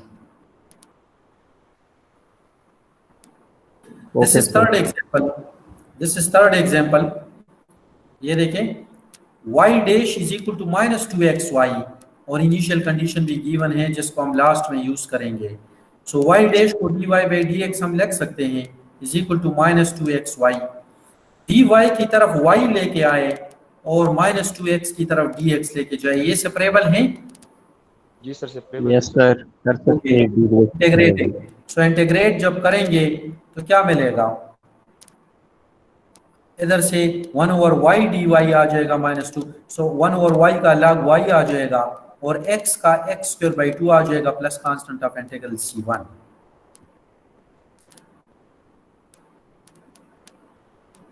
इसको हम ऐसे लिख सकते हैं, 2 कैंसिल हो जाएगा, -x स्क्वायर प्लस c1, इसको हम log of e power -x square plus c1 लिख सकते हैं जी सर।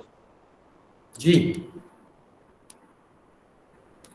अगर एंटी लॉग ले ले तो y क्या बन जाएगा, e power -x square plus जी प्लस c1 बन जाएगा ना। जी सर। e पावर c1 अलग करे और e पावर -x स्क्वायर अलग करे, e पावर c1 को कोई constant value they they, so you will gate a e power what -x square. अब आप x की जगह क्या पुट करें जी, x की जगह 0 पुट करें, when x is 0 y is 1.8, जब x 0 होगा तो e पावर 0 इज 1 और y इज 1.8, तो a की वैल्यू क्या बनी, 1.8 बनी ना, वापस इसी में पुट करें, यू विल गेट सॉल्यूशन। अच्छा जी,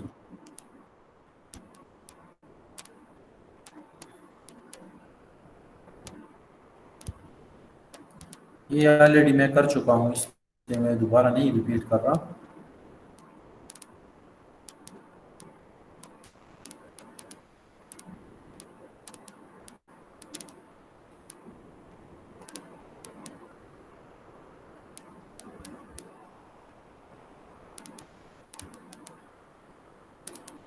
अच्छा जी, इसको थोड़ा सा सुन ले आप। और आपने यहाँ भी पढ़े होंगे by taking y by x is equal to mu, याद है?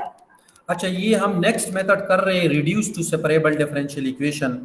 हर वो डिफरेंशियल इक्वेशन जिसको आप function of y by x form में लिख सके, सो हम उसको रिड्यूस कर सकते हैं सेपरेबल डिफरेंशियल इक्वेशन में। तो थोड़ी सी रिड्यूस सेपरेबल डिफरेंशियल इक्वेशन थोड़ा सा आप सुन ले, 10 मिनट होगा, फिर हम फिर मैं आपके साथ डिस्कस कर लेता हूँ। सो हम ये टॉपिक कर रहे हैं reduce to separable. Reduce to separable वो डिफरेंशियल इक्वेशन होते हैं जिसमें हर वेरिएबल अगर y बाई एक्स फॉर्म में आप लिख सके तो वो रिड्यूस टू सेपरेबल होगा। सो ये सुन ले आप, y by x is equal to u, या u is equal to what? y is equal to what? y is equal to what? ux, याद है ना? Yes sir. अच्छा जी, सो dy by dx क्या होगा?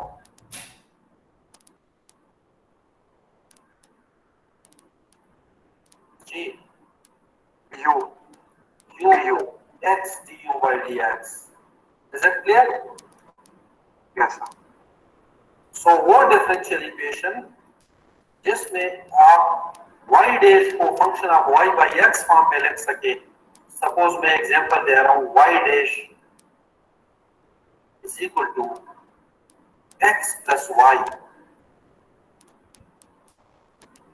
अगर मैं इसको लिख लूं dy, इसको मैं x plus y into dx लिख सकता हूं,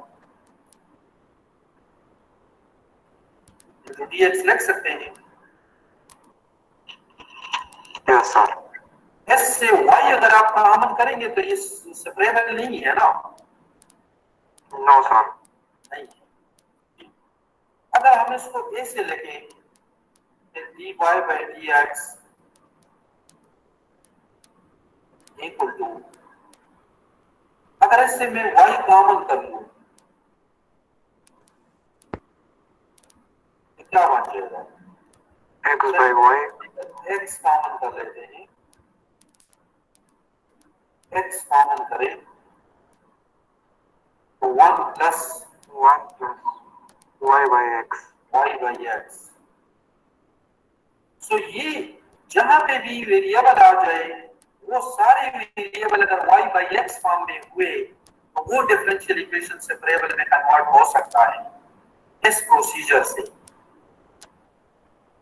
लेकिन यहाँ पे देखिए ये variable y by x form में है लेकिन ये x y by x form में नहीं है। Is it clear? Yes sir. So जितने भी वेरिएबल्स अगर है वो सारे अगर y by x फॉर्म में है तो वो डिफरेंशियल इक्वेशन सेपरेबल में कन्वर्ट हो सकता है।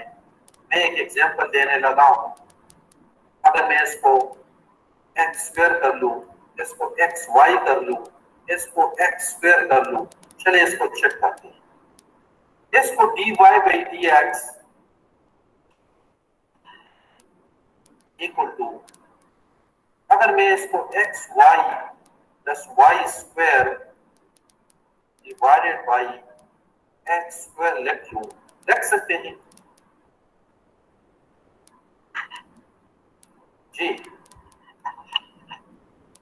इसको y by x plus y by x whole square लिख सकते हैं,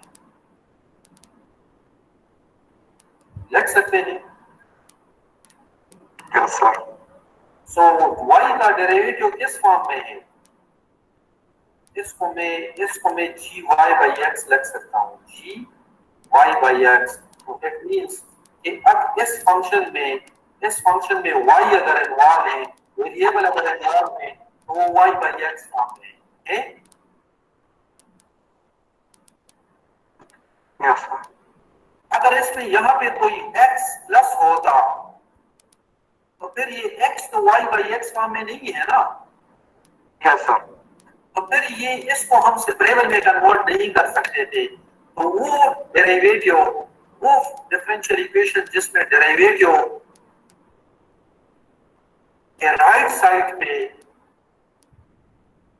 सारे function y by x form में आ जाए, उस डिफरेंशियल इक्वेशन को हम रिड्यूस कर सकते हैं सेपरेबल में। Is it clear? Yes sir. So जी सर ये स्टेप क्या है sir? y by x plus y by x whole square. Sir ये इसकी समझिए। आप x by x y के नीचे x स्क्वायर लिखिए और y स्क्वायर के नीचे x स्क्वायर लिख देते हैं आप। सर ये x y by x plus y by x whole square नहीं है क्या? नहीं, x y के नीचे x स्क्वायर लिख दे तो x कैंसिल हो जाएगा, y by x आ जाएगा। ये तो मैंने रफली लिखा, ये x नहीं।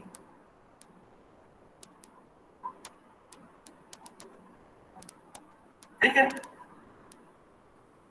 Okay sir. अच्छा जी, ये देखिए y का डेरिवेटिव के राइट साइड में अगर वेरिएबल सारे y by x फॉर्म में आ जाए तो वो डिफरेंशियल इक्वेशन सेपरेबल में कन्वर्ट हो सकता है। उसमें y by x को u ले लेंगे, y को ux ले लेंगे, dy ये सब्स्टिट्यूशन जब आप कहां पे करेंगे ये सेपरेबल में चला जाएगा। Is it clear? Yes sir. Sir इससे पहले जो आपने किया था सर, उसमें जो मल्टीप्लिकेशन फॉर्म में x आ गया था ना, वो फिर आपने मिटा दिया था सर। तो अगर उस फॉर्म में आ जाए तो फिर छोड़ देंगे उधर ही। अगर डायरेक्टली वो सेपरेबल है तो आप इंटीग्रेट करेंगे। Is it clear? Yes sir. अगर सेपरेबल नहीं है तो फिर देख ले कि डेरिवेटिव्स के सारे function y by x form में है या नहीं है। चलिए मैं यहाँ पे देख लेता हूँ। अगर ये x होता, अगर ये x होता तो मैं इसको कैसे लिखता? मैं इसको y by x लिख देता और ये क्या होगा, ये क्या होगा, ये y by x into y होगा ना। Yes sir. सो इसके सारे फंक्शन, इसके सारे वेरिएबल तो y बाई एक्स फॉर्म में नहीं है। Yes sir. तो ये सेपरेबल में कन्वर्ट नहीं हो सकता, इसके लिए कोई और मेथड पढ़ना पड़ेगा।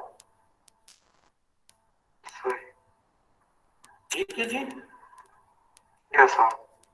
सो अगर हर डिफरेंशियल इक्वेशन को आप y बाई एक्स फॉर्म में कन्वर्ट कर सके तो उसको फिर आप उसमें आप y बाई एक्स को u ले ले और y सेपरेबल मेथड से फिर सेपरेबल में कन्वर्ट करें उसको। सो एक example 2xy is equal to, एक एग्जांपल हम करते हैं 2xy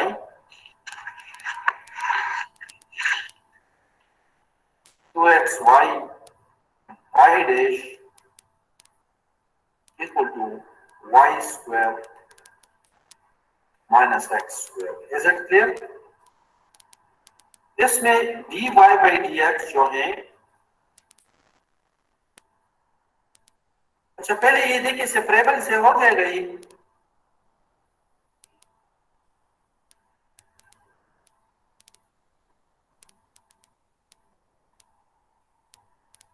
ji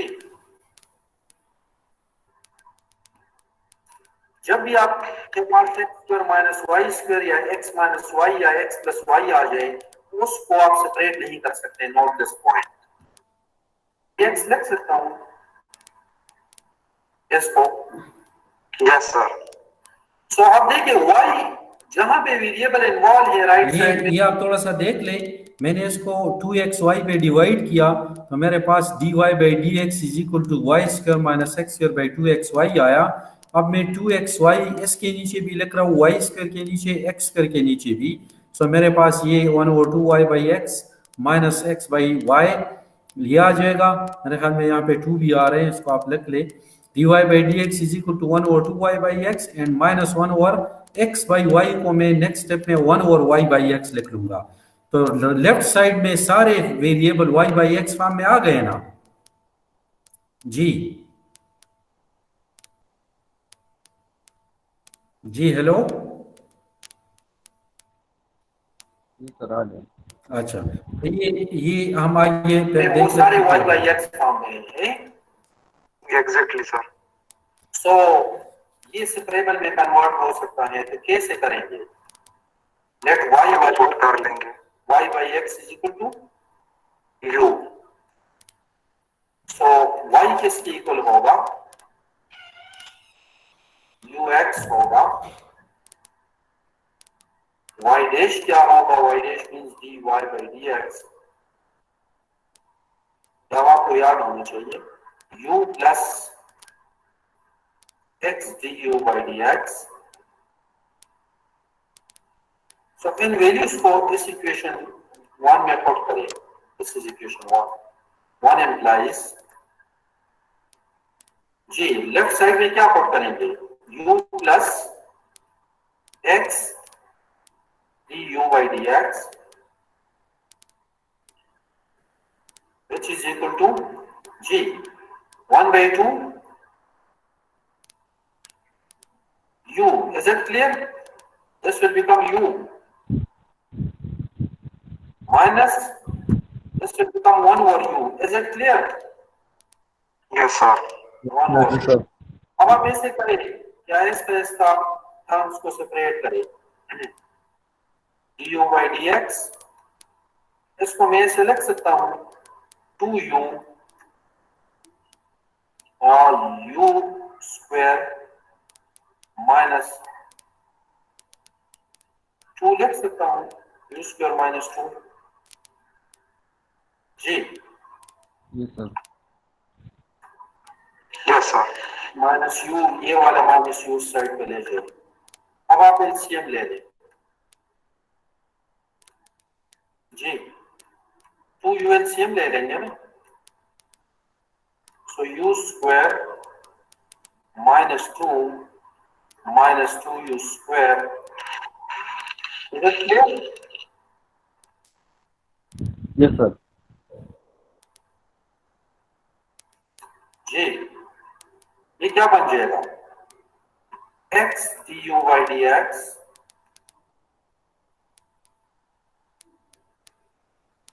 this is equal to, ये माइनस यू स्क्वायर बन जाएगा ना, माइनस 2u स्क्वायर से u स्क्वायर निकाल ले तो minus u square minus 2 divided by what, 2u लिख सकते हैं इस वजह से जी। ये सब लिख सकते हैं। लिख सकते हैं ना, यस सर। जी सर।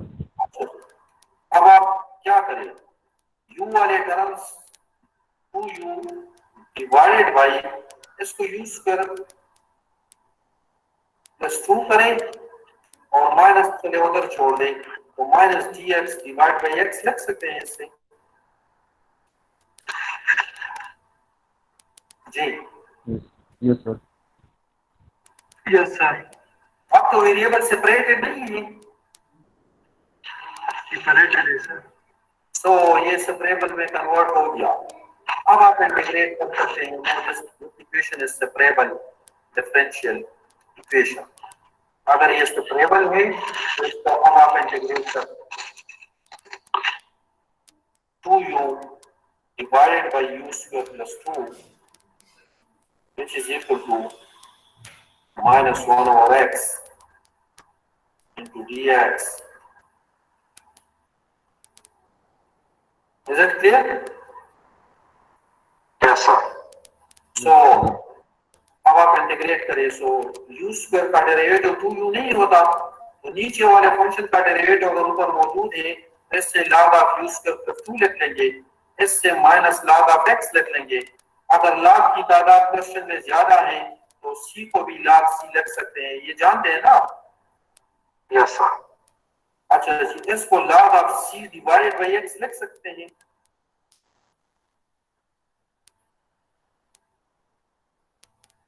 यस सर, माइनस है। log of a minus log of b is log of a divided by b। Anti log ले ले तो u स्क्वायर प्लस 2 क्या बन जाएगा, u स्क्वायर प्लस 2 बन जाएगा c by x। Is it clear? जी इसकी समझ नहीं है, आपने कहा है log की तादाद। अच्छा जी जी, अब c भी कांस्टेंट होता है और log c भी कांस्टेंट होता है, आप c लिख ले या log c लिख ले, लेकिन क्वेश्चन में देख ले अगर आपका डिपेंडेंट वेरिएबल कहां पे इन्वॉल्व है, डिपेंडेंट वेरिएबल u में इन्वॉल्व है ना, y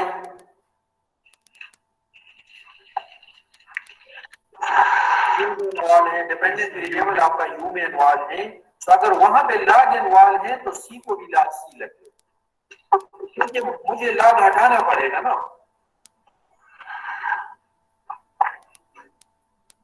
यहाँ पे देखिए पहले टर्म के साथ भी log आ रहा है क्योंकि नीचे का डेरिवेटिव अगर ऊपर मौजूद हो तो log ऑफ डिनोमिनेटर हम लेते हैं ना, x का डेरिवेटिव ऊपर 1 है तो log ऑफ x लिखेंगे ना, ठीक है जी। अब log की तादाद क्वेश्चन में देख ले, दो टर्म्स हैं दोनों log में हैं, तो क्यों ना हम c को भी log c लिख लें ताकि सॉल्यूशन बेहतर अंदाज में लिख सके। Is it clear? c भी कांस्टेंट है, log c भी कांस्टेंट है, आप c को sin c भी लिख सकते हैं, आप c को e पावर c भी लिख सकते हैं जरूरत पड़ने पर, आप c को log c भी लिख सकते हैं, आप c को sin c, constant of integral की बात कर रहा हूं, आप c को sin c भी लिख सकते हैं अगर जरूरत पड़े। Is it clear?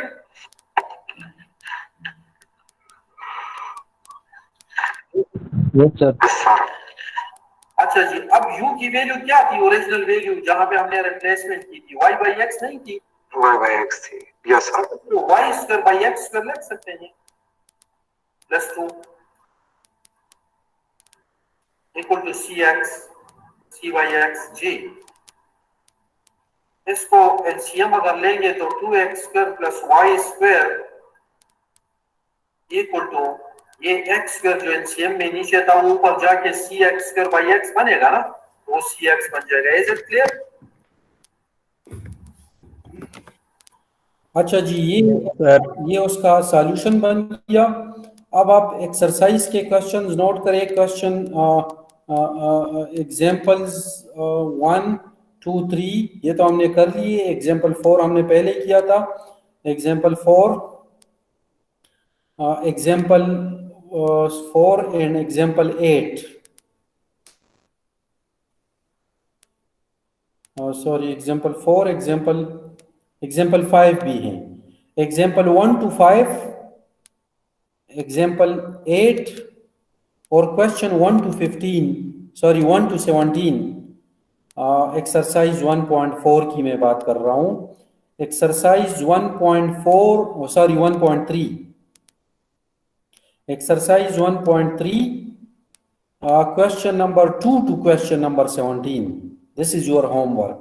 Exercise 1.3 question number 2 to question number 17 और इसके examples हैं 1 2 3 4 5 and example number 8. बात समझ में आ रही है? Yes, sir. ओके जी। सो मेरे साथ कितने स्टूडेंट्स हैं अभी? अच्छा जी 19 स्टूडेंट्स हैं। 19 स्टूडेंट हैं। अच्छा मेरी बात अब सुने, जो सेकंड क्लास इस क्लास के रिलेटेड कोई क्वेश्चन है आप लोगों का? ये वीडियो मैं शेयर कर लूंगा, अगर किसी स्टूडेंट ने क्लास अटेम्प्ट नहीं किया तो वो देख भी लेंगे। आपको जहां पे समझ नहीं आ रहा आप इसको दोबारा भी देख सकते हैं।